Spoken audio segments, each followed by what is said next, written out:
Hi, I'm Joseph Huddle with Huddle Landscape Architecture for landscapingnetwork.com.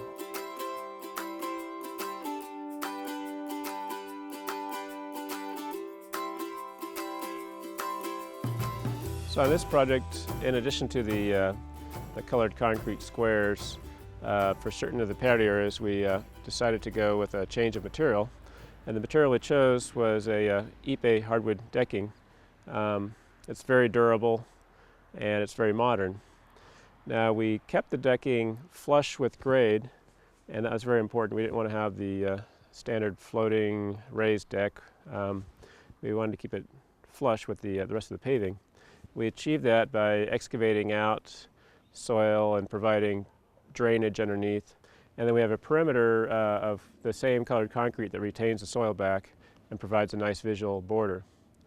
Now we place these two deck areas, there's one in the back, one in the front here. They associate with the wood flooring of the house.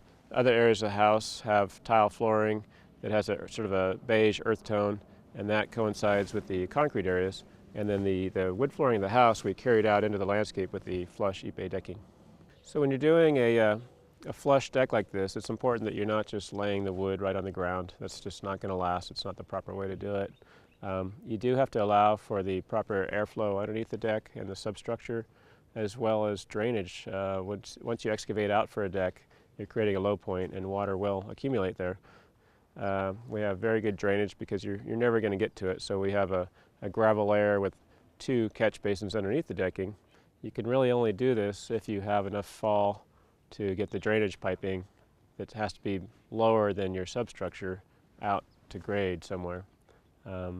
So if you have those conditions, it's kind of a really nice effect to have a hardwood. It feels more like a floor when it's at grade as opposed to raised up where it feels like an empty deck. This just has more of that nice hardwood floor effect. Now when using Ipe, one of the caveats of using Ipe is it's a very durable wood. It doesn't scratch easily. It lasts a very long time. I don't even know if they know yet its lifespan. There's decks made of it. There's boardwalks made of it, I guess, in Atlantic City that have still held up over time. The downside is that it's so dense that it doesn't absorb a stain very well. Very hard for it to take a stain. And so if you choose to seal it or stain it, even with the better products out there, it still seems to be every 1 or 2 years that you have to restain it. If you don't choose to stain it, it'll still last. It'll just go kind of silver gray out on you. And then the other caveat with Ipe wood is that it's, even though it's very hard, very durable, it's what you'd call an unstable wood. It wants to move, it wants to warp. So your connections have to be very strong. Frequently we top screw it with stainless steel screws.